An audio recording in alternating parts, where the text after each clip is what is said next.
예수님이 오신 12월 25일을 영어로 크리스마스라 그러죠. 그래서 우리는 인사할 때 메리 크리스마스라고 하는데, 이 메리라는 것은 즐거운, 행복한 또는 거룩한, 복된 이런 뜻이 있습니다.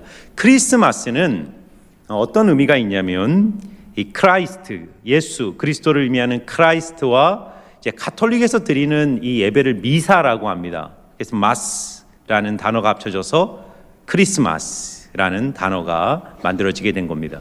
그러므로 크리스마스의 의미는 이 땅에 오신 아기 예수님을 경배하고 예배하는 날이라고 보아야 하는 것이죠. 복음서를 보면 우리 아기 예수님의 탄생과 관련된 많은 이야기와 인물들이 등장합니다. 마태복음에는 멀리 동방에서 아기 예수님께 경배하기 위하여 온 동방 박사들이 등장합니다. 누가복음에는 천사들의 지시를 받아 아기 예수께 와서 경배한 목자들의 이야기가 등장하죠. 그리고 오늘 우리가 읽은 본문에는 시몬과 안나라는 경건한 할아버지와 할머니가 태어나신 아기 예수를 만나는 사건이 등장하고 있습니다. 이렇게 최초의 크리스마스 때 예수님을 만난 인물들은 다양했습니다. 최고의 지성이었던 이방인의 학자들이었던 박사들도 있었고요. 당시 유대 사회에서는 천대받던 직업이었던 목자들도 있었습니다. 그리고 평생을 예수 메시아를 기다렸던 경건한 한 노인들도 등장하고 있습니다. 이들에게는 아무런 공통점이 없어 보이지만 이들이 최초 크리스마스의 주인공으로 등장하는 단 한 가지 이유가 있습니다. 그것은 이들이 이 땅에 오신 아기 예수님을 진정으로 경배했던 예배자들이었다는 것입니다. 오늘 우리도 크리스마스를 맞이하면서 예수님 앞에 어떤 예배자로 서야 할지 오늘 말씀을 통해 함께 나누고자 합니다. 첫 번째는 예수 안에 있는 하나님의 영광을 보는 예배자가 되어야 합니다. 여러분, 아기 예수님이 2000년 전에 이 땅에 오셨던 그 첫 번째 크리스마스 때부터 2020년이 지나가고 있는 지금까지 매년 크리스마스는 다가오지만 진정으로 예수님을 예배하는 크리스마스의 예배자들은 그렇게 많지는 않은 것 같습니다. 2000년 전에 헤롯 왕과 유대인들은 메시아가 왕이 이 땅에 왔다는 소식을 동방 박사들로부터 분명하게 들었습니다. 그리고 서기관들을 통해 미가서 5장 2절의 말씀을 인용하면서 예수가 메시아가 베들레헴에 오게 될 것이라는 것을 분명하게 눈으로 확인하였습니다. 그러나 그들의 반응은 예배가 아니라 그 메시아를 죽이려 했던 것입니다. 왜 그랬을까요? 그것은 구유에 누워있는 약하고 약한 아기 예수 안에 감추어져 있는 하나님의 영광을 볼 수 있는 눈이 없었기 때문입니다. 오늘도 마찬가지입니다.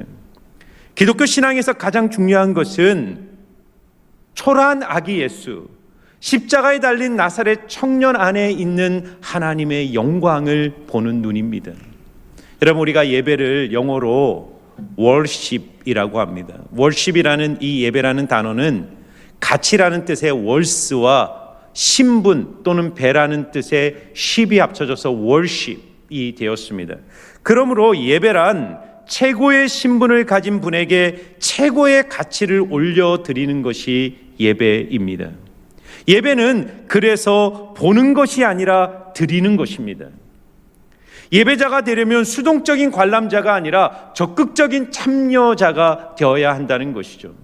마태복음 13장을 보면 예수님께서 천국 비유를 말씀하실 때 특별히 밭에 감추인 보화의 비유를 말씀하세요. 이 비유는 예배가 무엇인가를 우리에게 너무나도 분명하게 알려줍니다. 마태복음 13장 44절인데요. 우리 같이 한번 읽어보겠습니다. 시작. 천국은 마치 밭에 감추인 보화와 같으니 사람이 이를 발견한 후 숨겨두고 기뻐하여 돌아가서 자기의 소유를 다 팔아 그 밭을 샀느니라. 아멘. 이 밭에 등장하는 사람은 아마 소작농이었을 거예요. 어떤 부자의 구석진 한 밭에 소작농으로 일을 하면서 하루하루를 근근히 살아가는 가난한 농부였을 것입니다. 근데 어느 날 그는 그 밭 깊은 곳에서 너무나도 놀라운 보화들이 감춰져 있다는 사실을 발견하게 됩니다. 그것을 보게 된 것이죠. 그래서 돌아가서 이 최고의 가치를 얻기 위하여 조금 덜 중요한 인생의 가치들인 자기의 모든 소유를 다 팔아 그 밭을 샀다라는 예수님의 말씀입니다. 여러분, 이것이 예배라는 거예요. 저는 이 비유를 묵상하면서 짐 엘리엇이라는 선교사님의 한 말씀이 생각이 났어요. 이 짐 엘리엇은 에콰도르 아우카족에게 들어가서 29세의 젊은 나이에 순교했던 미국의 선교사님이십니다.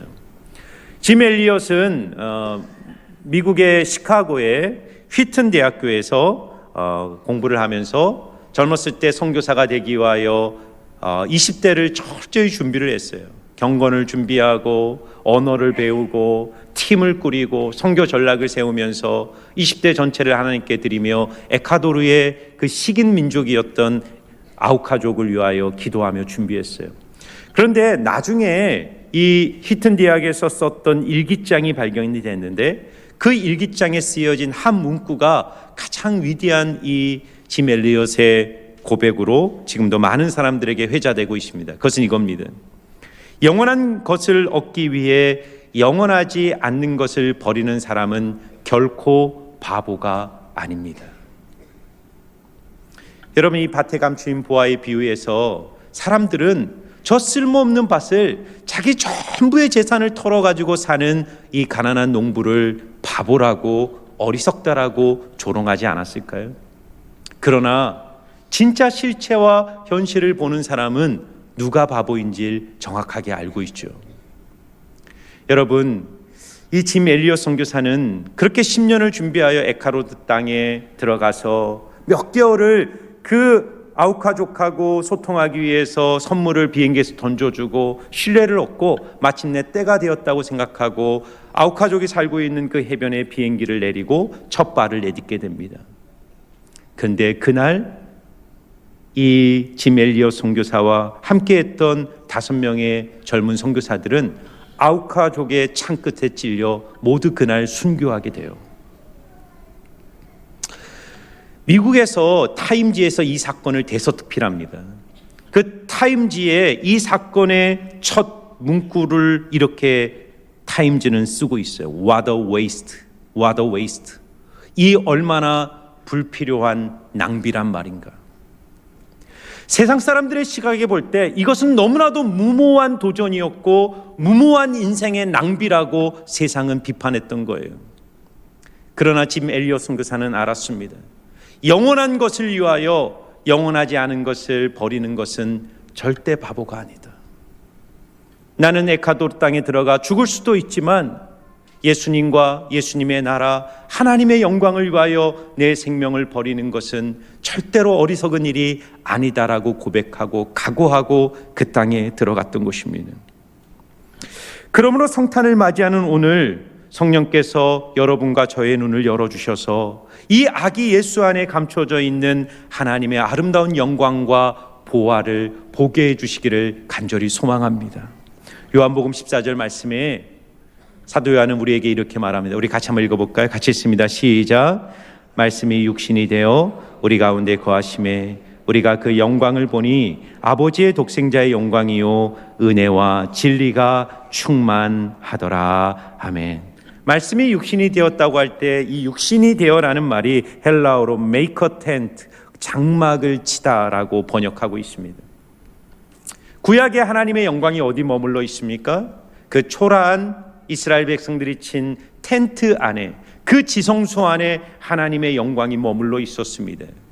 그런데 그 영원하신 말씀 하나님이 신약이 되었을 때 인간의 몸으로 입고 이 땅에 오신 아기 예수 안에 하나님의 영광이 임하여 있던 거예요. 그래서 우리가 그의 영광을 보니 아버지의 독생자의 영광이요 은혜와 진리가 충만하다라고 말씀하고 있어요.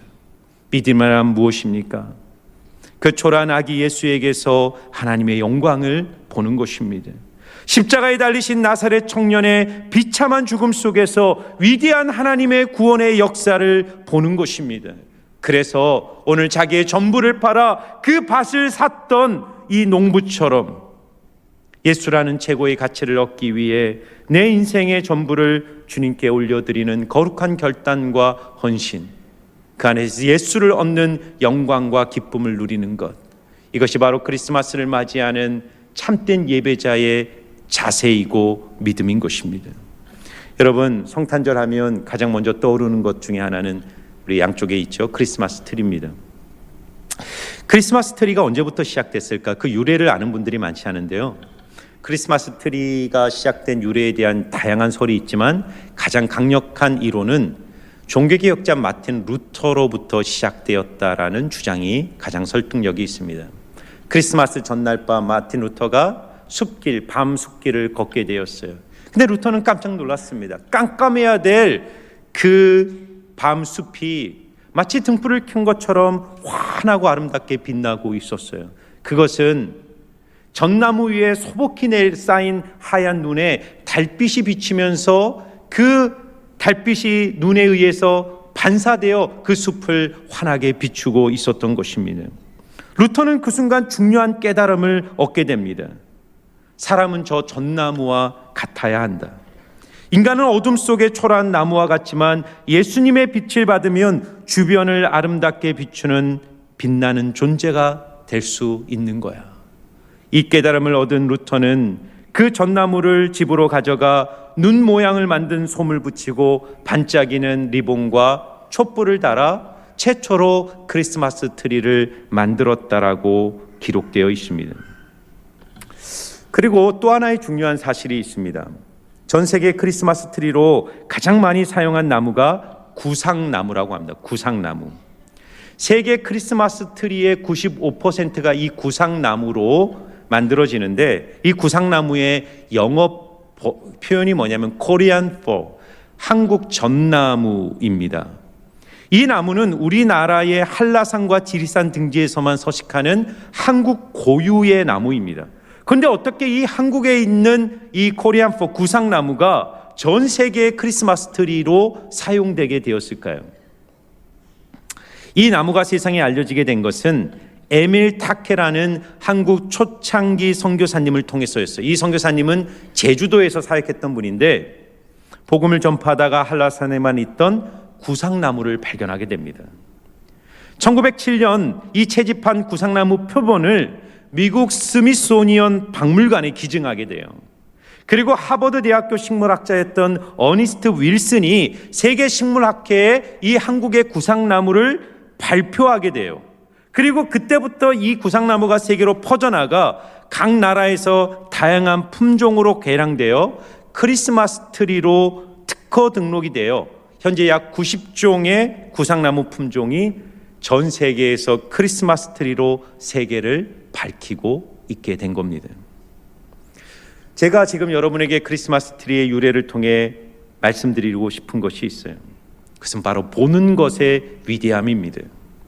어두운 밤 눈이 쌓여 달빛을 반사하는 전나무에게서 그리스도의 영광의 빛을 발견한 마틴 루터, 그리고 한국의 깊은 산에 감춰져 있던 구상나무를 발견한 선교사님을 통해 지금 이 전 세계를 밝히는 크리스마스 트리가 세워지게 된 것입니다. 여러분, 믿음이란 무엇일까요? 예수 안에 세상이 알지 못하는 영광과 존귀와 능력이 있음을 발견하는 것입니다. 2000년 전이나 지금이나 하나님의 영광은 세상의 화려함과 아름다움에 있는 것이 아니에요. 1년 중에 가장 화려하고 아름답고 찬란한 시즌이 크리스마스죠. 세상은 크리스마스가 되면 세상의 아름다움과 화려함을 쫓아 세상으로 흘러갑니다.